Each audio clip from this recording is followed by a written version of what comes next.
네, 오늘도 역시 속보가 좀 있네요. 해리스 부통령의 트럼프의 그 맞짱뜨기 유세가 시작됐다라고 볼 수 있고요. 그리고 이제 드디어 베일을 벗는 민주당의 부통령 후보. 참 아이러니하죠. 지금 사실은 민주당의 대선 후보는 이제 해리스 부통령인데 현직 부통령의 차기 부통령 후보. 여하튼 러닝메이트. 과연 해리스의 대선 후보와 완전히 어떤 상반되는 그런 인물, 예를 들어서 백인의, 남성의, 동부 경합주, 뭐 해리스는 서부 캘리포니아 주니까 뭐 등등의 그런 완전 상반되는 그런 조건일까요? 네. 요건 이제 잠시 후에 금방 전해드리도록 하겠습니다. 그리고 이제 오늘 중요한 뉴스를 좀 전해드리고 나서는요, 좀 소름 끼치는 그 만화 시리즈 심슨 패밀리의 그 노스트라다무스 같은 예언을 좀 전해드릴까 합니다. 요거는 뭐 일부 뉴스를 통해서 일정 부분 좀 들으신 분들도 계실 텐데, 뭐 요거는 이제 어제 오늘 나온 얘기기도 합니다만은 또 추가로 나온 소름 끼치는 뭐 그런 몇 가지 부분도 좀 있습니다. 그래서 이제 심슨 패밀리라고 만화 영화 아시죠? 텔레비전에서 20-30년 전에 많이 했던, 그게 지금 생각해 보니까 정말 노스트라다무스의 예언과 같은 그런 장면들이 많이 있었다라는 것인데, 사례가 사실 한두 가지가 아닙니다. 제가 이번에 중요한 사례 몇 가지만 좀 꼽아서 오늘 뒷부분에서 좀 전해드리려고 하고요. 트럼프 대통령 그 취임도 예언을 했어요. 이 만화가. 그 심슨 패밀리가 이번에는 카멀라 해리스가 최초의 여성 대통령에 도전하는 어떤 그 똑같은 상황을 예언하듯이 나온 그런 장면이 있습니다. 그것도 이제 전해드릴 텐데, 무려 이제 20여 년도 훨씬 지난 그때 얘기입니다. 이 스토리 이제 놓치지 마시기 바라겠습니다. 자, 먼저 좀 중요한 뉴스부터 전해드릴게요. 여러분들 이제 어디 마켓이나 이런 데 가실 때 주의하시라고, 조심하시라고 제가 요 케이스를 좀 미리 말씀드립니다. 한인들을 상대로 한 신종 절도 사건이 기승을 부리고 있어서 주의가 요구됩니다. 뭐 신종이라고 하니까 무슨 되게 거창하게 새로운 어떤 그런 뭐 범죄 유형 뭐 이렇게 생각할 수 있는데, 뭐 꼭 그런 건 아니에요. 그런데 그냥 우리가 그럴 수가 있구나, 리마인드 하는 마음으로 좀 같이 좀 들어주시기 바라겠습니다. 최근 LA에서는요, 70대 한인 여성 김모 씨의 피해 사례가 있는데, 한인타운에서 절도 피해를 당해서 $3,000 이상의 피해를 본 그런 사례입니다. 아침에 한 9시쯤에 교회에서 일찌감치 새벽 기도를 마치고 집으로 가던 중에 간단히 좀 장을 봐갖고 가야 되겠다라는 생각이 들어서 LA 한인타운 올림픽길에 있는 그 한남 체인에 들렀습니다. 그리고 이제 이날 한남 체인에서 장을 보고 나온 김 씨는 마켓에서 산 그 식품들을 트렁크 안에 넣기 위해서 들고 있던 그 명품 핸드백을 운전석 옆자리, 조수석이라고 하죠. 그 운전석 옆자리에 넣어 놓고, 그리고 이제 트렁크에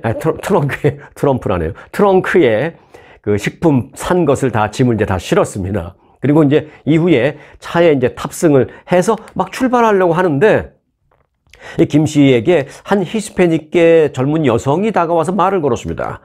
단정한 옷차림의 그 20대로 보이는 이 여성은 아주 그 친절한 말투로 당신의 타이어에 문제가 생긴 것 같다라고 말을 걸었습니다. 이어서 이대로 주행하면 위험할 수도 있으니까 나와서 타이어를 좀 확인해 보는 게 좋을 것 같다라고 아주 친절하게 그렇게 말했습니다. 이 히스패닉계 여성이. 그러자 이제 김 씨는 이 친절한 이 여성의 말투에 전혀 의심하는 마음 없이 차에서 내려서 타이어가 이제 4개잖아요. 하나씩 타이어를 좀 조심스럽게 봤습니다. 봤더니 뭐 본인이 뭐 차 전문가는 아니어도 육안으로 봐서는 뭐 별다른 특별한 문제가 없는 것으로 느껴졌답니다. 사실은 무슨 완전히 플랫 타이어가 됐다든지 이런 거를 눈으로 봐서 느끼지 못할 정도로 뭐 괜찮다라는 느낌을 가졌답니다. 그래서 타이어를 확인하고는 뭐 별 문제가 없다는 생각이 들어서 김 씨는 이 여성에게 괜찮은 것 같다, 뭐 여하튼 말해줘서 고맙다라고 말하고 이제 보내면서 땡큐 하면서 이제 보내면서 차에 탔습니다. 하지만 그 순간 김 씨는 차에 시동이 걸리지 않는다라는 것을 발견했습니다. 왜 시동이 안 걸리지? 하고 나서 이렇게 조수석을 봤더니 조수석에 이거 명품 핸드백, 또 그 안에 차키 이런 게 다 들어있었습니다. 요즘 왜 그렇잖아요. 차키를 이렇게 넣어서 돌리는 게 아니라 차키가 이제 내 옆에 있으면 브레이크를 밟고 버튼을 손으로 누르면 부릉 시동이 걸리잖아요. 그런데 시동이 꺼진 상태에서 이 차 키가 내 옆에 없으면 아무리 브레이크를 밟고 이 버튼을 눌러도 시동이 안 걸리잖아요. 꼭 시동이 안 걸리는 겁니다. 이상해서 조수석을 봤더니 내 차 키를 놓아둔 그 명품 핸드백까지 모조리 싹 없어진 거예요. 자리에 두었던 차 키와 명품 핸드백이 모두 사라진 것을 뒤늦게 알았습니다. 그래서 김 씨는 말끔하고 예의 바른 그의 모습에 경계를 하지 않고 그 여성이 하는 얘기를 듣고 차 밖으로 나와서 이렇게 타이어를 돌아본 그 순간이 너무나 후회가 된다. 순식간에 일이 벌어졌다라면서 그렇게 피해 사례를 얘기했습니다. 그렇게 차 시동이 왜 안 걸리지 하고 잠깐 옆자리를 보고 하는 순간 5초, 10초 걸렸죠. 그리고 나서 아차 싶어서 이 여성이 어디 갔나 봤더니 이미 이 여성은 사라지고 난 뒤였다라는 것입니다. 그래서 이제 이분은 그 핸드백이 또 마침 또 비싼 명품 핸드백이어서 핸드백 값만 해도 한 3,000불 된다고 합니다. 거기다가 차 키 잃어버렸죠. 자기 신분증 잃어버렸죠. 크레딧 카드 그 안에 다 있었죠. 그러니까 크레딧 카드도 일일이 다 전화했을 거 아니에요. 스탑페이 스탑 시켰죠. 분실 신고했죠.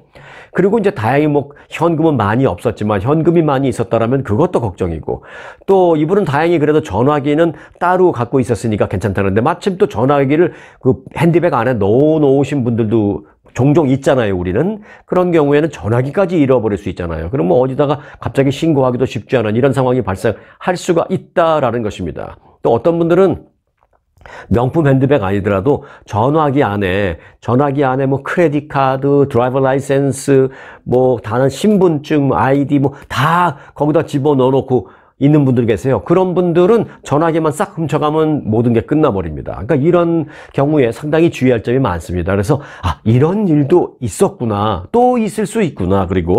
그래서 이제 여러분들 좀 주의하시라고, 항상 그런 어떤 친절한 사람이 갑자기 다가왔을 때 그 친절마저도 경계하시라고. 그래서 이제 말씀을 좀 먼저 드렸습니다. 자, 그리고 전 세계를 강타한 IT 대란, 이게 아직도 완전히 끝난 게 아닙니다.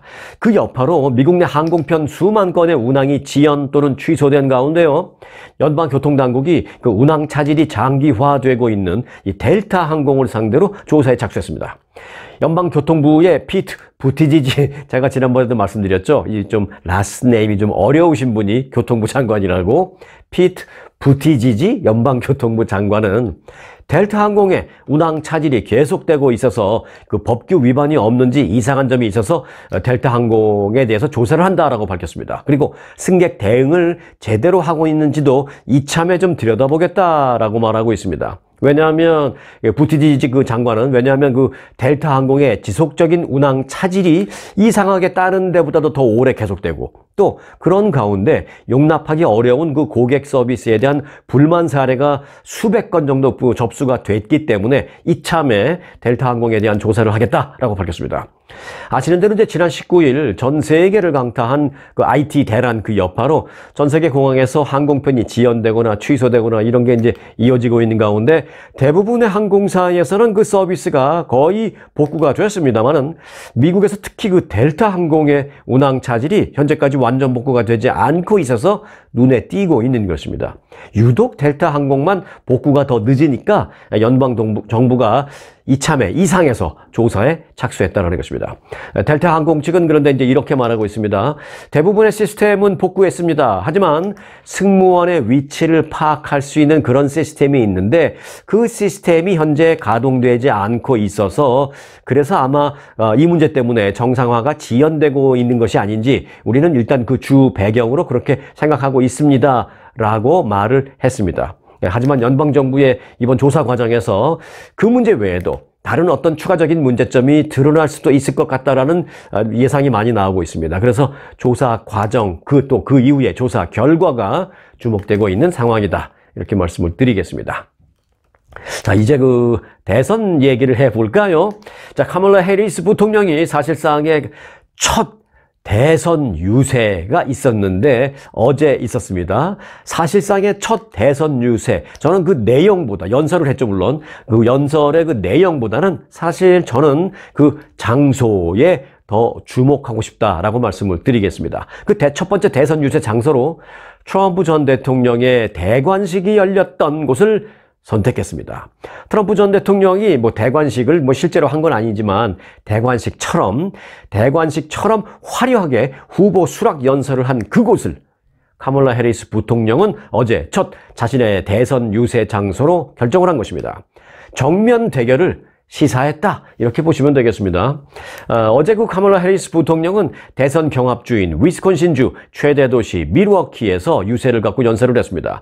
연설 내용도 중요합니다만 사실상 그 밀워키라는 그 장소에 저는 더 큰 상징성을 부여하고 싶습니다. 해리스 부통령이 유세를 벌인 그 밀워키는 지난주에 그 공화당 전당대회가 열렸던 곳이죠.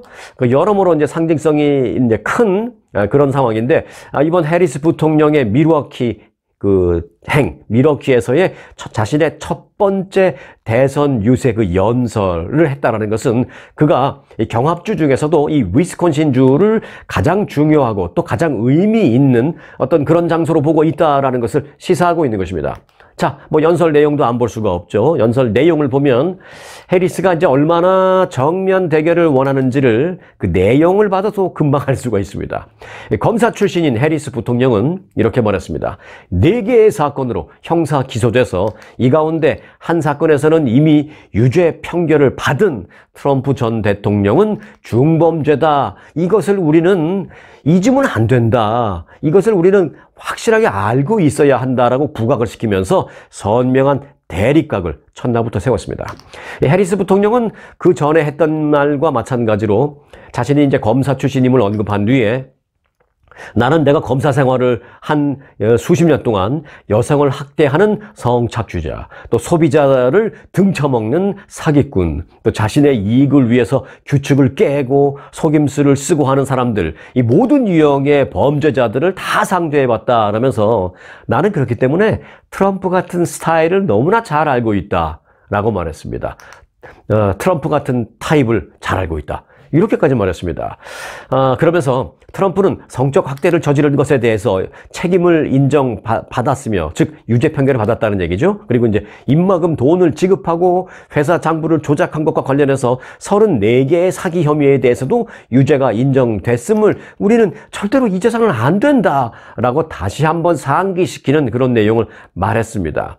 또 트럼프 전 대통령이 억만장자 및 대기업의 지지에 기대고 있는 사람이고, 또 선거자금 기부금을 대가로 어떤 모종의 딜을 하고 거래를 하고 하는 그런 행위를 많이 하고 있다라고 비판을 한 뒤에 우리 민주당은 사람 중심의 선거운동을 하고 있으며, 또 나는 사람이 우선인 그런 대통령이 되고 싶다라고 말했습니다. 사람이 우선인 대통령. 그리고 해리스 부통령은 또 트럼프 전 대통령과 자신의 그 국가 비전을 이렇게 말했습니다. 과거 대 미래로 규정을 하고 싶다라고 말했습니다. 그러면서 트럼프는 미국을 후퇴시키길 원한다. 그래서 분열을 조장해서 그 틈을 이용해서 본인이 정권을 잡고 싶기를 원한다. 그러나 우리는 그렇게 정권 잡을 생각이 없다라면서 우리는 절대로 후퇴하지 않을 것이다. 절대로 되돌아가지 않을 것이다. 라고 강조했습니다. 해리스 부통령은 이어서 자유와 연민, 또 법치의 나라에서 여러분들은 살고 싶습니까? 아니면 혼돈과 공포, 증오, 분열된 그런 나라에서 여러분들은 살고 싶습니까? 라고 막 이제 물어본 뒤에, 반문을 한 뒤에 우리 모두는 그런데 이 질문에 답변할 수 있는 힘이 있습니다. 그런데 그 힘은 바로 유권자의 소중한 한 표에 있습니다. 라고 크게 외쳐서 크게 환호와 박수를, 열광적인 박수를 받기도 했습니다. 결국은 이제 투표 참여를 이제 민주당 지지자들에게 호소한 것이다. 이렇게 보시면 되겠습니다. 자, 카멀라 해리스 부통령이 그 양자 가상 대결에서 그런데요. 박빙이다 이런 얘기는 많이 들으셨죠? 그런데 트럼프 전 대통령을 오차 범위 내에서 이긴다라는 새로운 여론조사가 나왔습니다.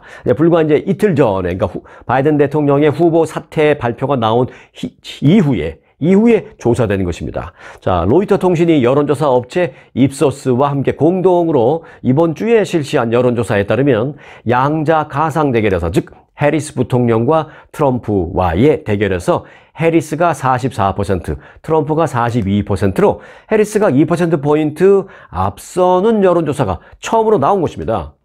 그런데 이제 이걸 좀 시간을 되돌려 보면 지난 7월 1일 조사한 것에 보면은 트럼프가 1%포인트 앞서는 것으로 나왔고요. 그리고 지난 15일에는 44대 44 동률을 기록하는 것으로 나왔습니다. 같은 조사기관이 했을 때. 그런데 이번에는 이제 드디어 역전을 했다라는 새로운 여론조사 결과가 나온 것입니다.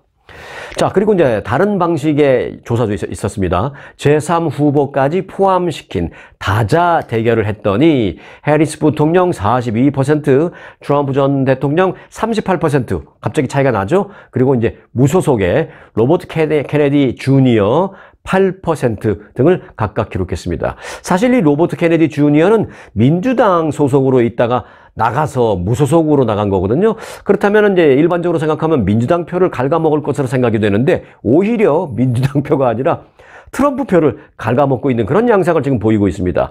그래서 그제 나온 뉴스를 보면 로버트 케네디 주니어가 트럼프와 통화를 갖고 모종의 딜을 했다는 거 아니겠습니까? 내가 후보에서 드랍할 테니까, 후보에서 사퇴할 테니까, 당신이 대통령이 되면 무슨 상원에 무슨 청문회 같은 거 받지 않아도 그냥 당신이 대통령 직권으로 자리를 줄 수 있는 그런 자리 하나 나한테 줄 수 있습니까? 라고 딜을 했다는 거 아닙니까? 그래서 트럼프 전 대통령이 그 딜에 거의 예스를 할 뻔 했습니다. 그런데 트럼프 주변의 참모 중에 똑똑한 참모가 그래도 몇 명 있었네요. 참모 중에 몇 명이 잠시만요. 트럼프 전 대통령님, 이거 일단 이런 딜 자체가 불법의 소지가 있고요. 또 이것이 나중에 알려지게 될 경우에는 큰 문제가 될 수도 있습니다. 그리고 이런 딜 자체가 문제가 될 수도 있습니다라고 직언을 해서 트럼프 전 대통령이 예스를 하기 직전에 잠깐 일단 좀 봅시다. 나중에 이 얘기를 다시 합시다 하고 일단 넘어갔다라는 후문입니다.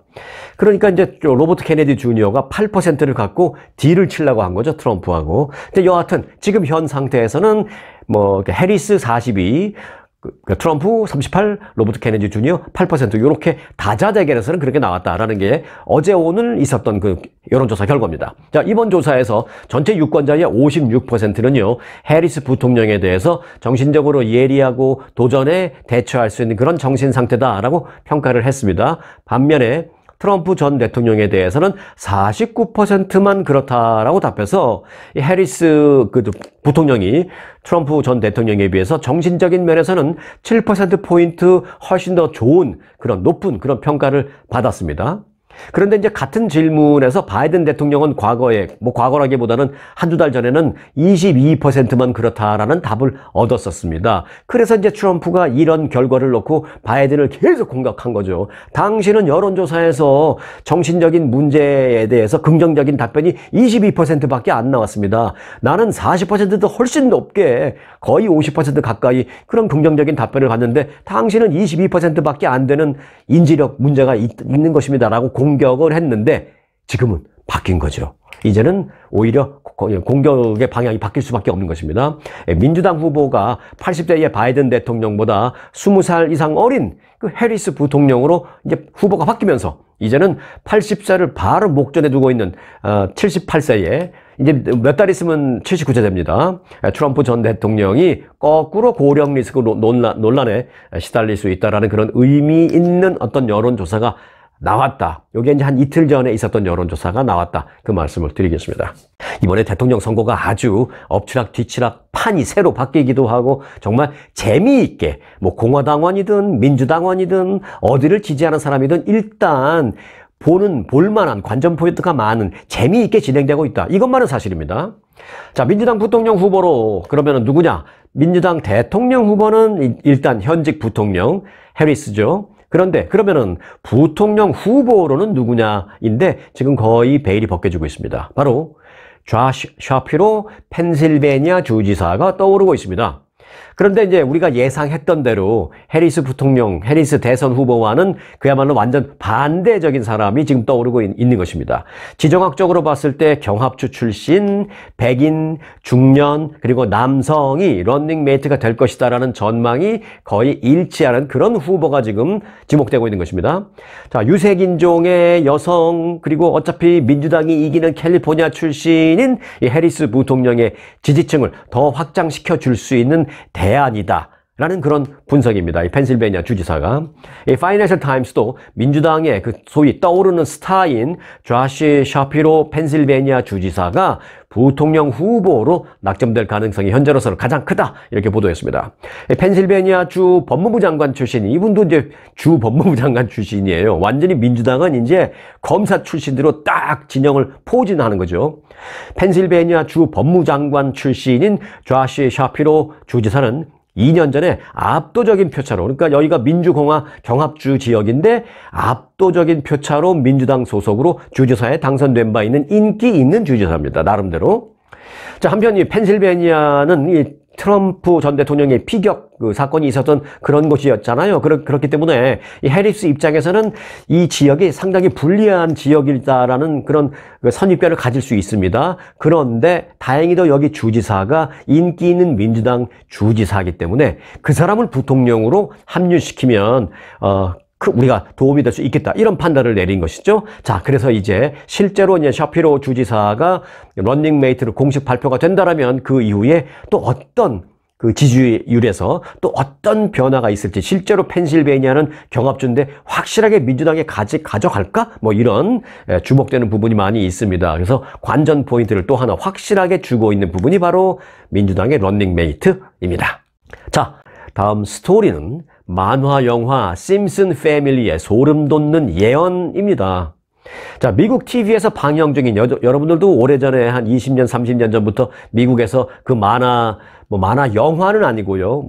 우리는 옛날에 어렸을 때 텔레비에서 방영되는 만화를 다 만화 영화 했잖아요. 제가 그래서 그냥 그 이해하기 쉽게 텔레비전에서 방영된 시리즈물, 요즘은 애니메이션이라고 많이 하고 있는데 그냥 쉽게 만화 영화로 통용하겠습니다. TV에서 방영됐지만, 자, 미국 TV에서 방영 중인 최장수 시트콤, 지금도 방영돼요. 애니메이션 시리즈 심슨 패밀리. 이게 이번 그 미국 대선에서 민주당의 유력 대통령 후보인 카멀라 해리스 부통령의 이미지를 24년 전에 그때 이미 흡사하게 묘사한 장면이 있어서 화제가 되고 있습니다. 최근 온라인에서는요, 지난 2000년에 방영된, 그러니까 24년 전이죠. 2000년도에 방영된 만화 프로그램 이 심슨 패밀리의 한 에피소드의 내용을 지금의 상황과 비교하면서 미국 정치를 예측했다, 예언했다라고 평가하는 글이 막 지금 퍼지고 있습니다. Back to the Future, Back to the Future라는 제목으로 방영된 그 심슨 패밀리의 그 해당 에피소드에서는요, 이 가족의 자녀들 중에 하나인 리사 심슨이 성장해서 2030년 미국 최초의 여성 대통령에 도전하는 이야기를 그렸습니다. 근데 거기 보면은 옷을 보라색으로 입고 그랬는데 마침 카멀라 해리스가 최근에 그런 옷을 많이 입고 다녔는데 너무 똑같다는 거예요. 여기 그 걸친 그 목걸이까지도 똑같습니다. 그리고 그냥 BART to the future라고 하는데 BART, BART가 이 샌프란시스코에 있는 그 메트로 버스 시스템을 BART라고 말합니다. 카멀라 해리스가 샌프란시스코에서 지검장도 했고, 또 거기서 법무부 장관 올라갔고, 거기 검사장도 했고 그랬잖아요. 샌프란시스코에서. 근데 이제 이 만화 영화의 주인공 리사 심슨이 샌프란시스코에서 있는 일들, 샌프란시스코에서 자라면서 대통령이 되는 그런 걸 그린 겁니다. 여러 면에서 너무 똑같은 겁니다. 카멀라 해리스하고. 특히 당시 그 애니메이션에서는요, 그 리사 심슨이 말씀드렸죠. 그 보라색 자켓과 진주 목걸이를 착용한 모습으로 장면이 나오는데, 이 장면이 실제로 카멀라 해리스 부통령이 공식 석상에서 보라색 재킷과 진주 목걸이를 착용했을 때의 모습과 너무나도 흡사하다라는 점이 눈길을 끌고 있습니다. 그런데 만화 영화 이 심슨 패밀리의 소름 끼칠 정도의 예언이랄까요? 예언이라고 제가 감히 표현을 할게요. 예언이랄까? 그 예측은요, 사실 이게 처음은 아닙니다.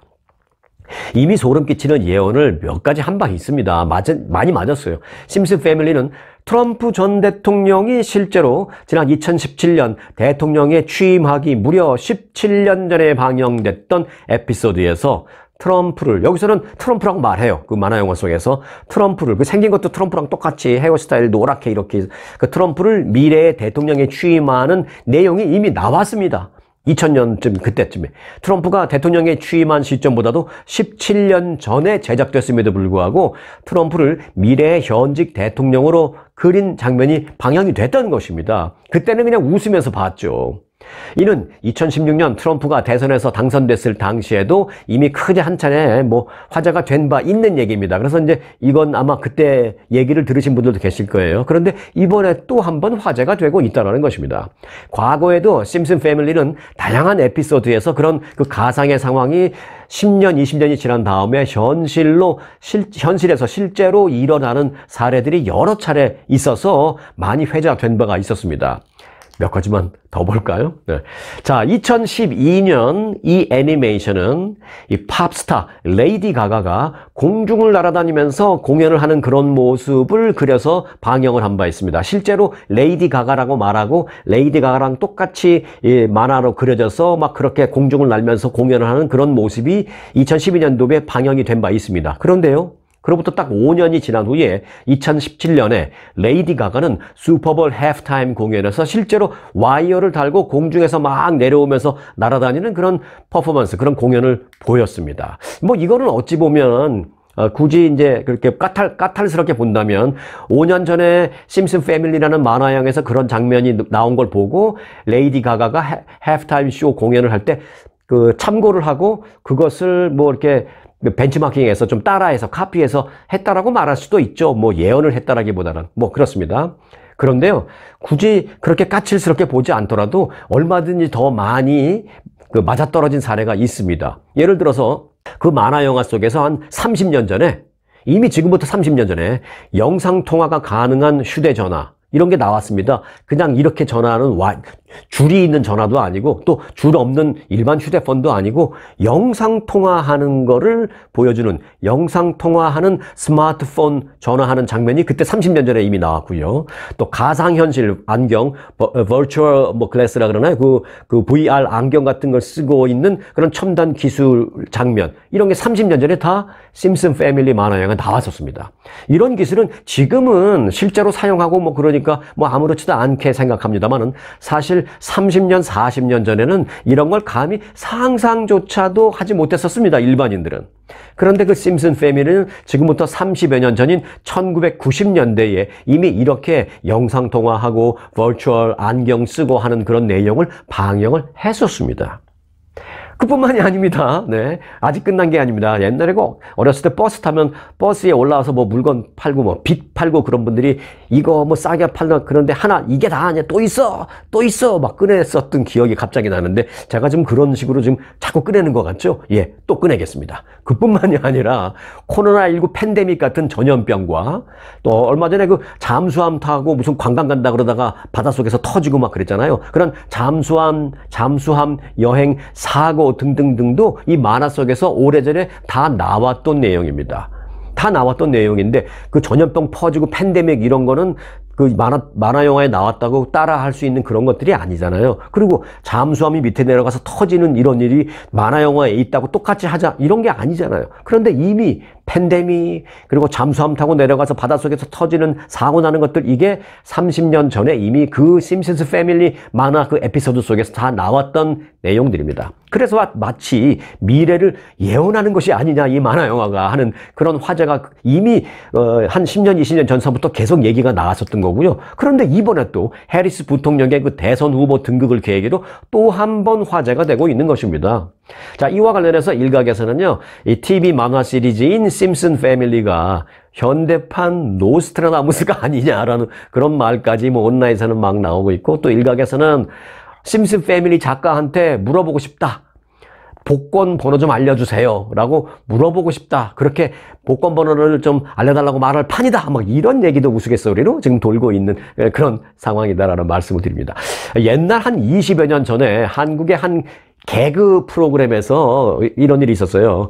정치풍자 개그 같은 걸 그 코너에서 하면 정부에서 하도 간섭하고 뭐 압력도 넣고 막 무섭게 굴고 막 그러니까 이 정치풍자 그렇다고 개그 프로그램에서 안 할 수는 없고 뭐 안 해도 되지만 그들이 또 자존심이 있으니까 정치풍자 개그를 살짝 엇비슷하게 하면서 그 코너가 끝날 때 출연했던 개그맨들이 딱 나와서 같이 개그는 개그일 뿐 오해하지 말자 막 그러면서 구호를 외치면서 그 정치풍자 개그 코너를 끝냈던, 이렇게 뭐 마무리를 하면서 다음 주에 뵙겠습니다 그러면서 개그는 개그일 뿐 오해하지 말자 막 그랬던 적이 있었거든요. 그런데 뭐 이것도 그렇게 봐야 할까요? 만화는 만화일 뿐 오해하지 말자, 뭐 그렇게 볼까요? 근데 그래도 여하튼 그 30년이 지난 후에 기가 막히게 맞아떨어지는 게 너무 좀 그런 케이스가, 그런 사례가 너무 많아서 그냥 한두 개만 있으면 좀 그럴 텐데 좀 너무 많아서 좀 신기한 건 사실입니다. 네.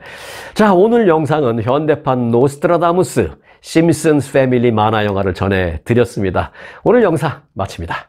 전문적인 리서치와 차별화된 접근 방법, 이경희 이민법 변호사, 투자이민의 EB5의 풍부한 경험에 이경희 변호사와 체계화된 멘토 시스템으로 철저히 교육받은 직원들이 여러분의 이민법 케이스를 도와드립니다. 이경희 변호사 사무실은 한 번 맡은 케이스는 끝까지 책임집니다. 항상 세밀하고 정확한 일처리로 고객분을 성심껏 도와드리겠습니다. 저희 사무실을 믿고 맡겨주시면 여러분의 케이스를 성공으로 이끌겠습니다. 투자이민 전문 이경희 이민법 변호사,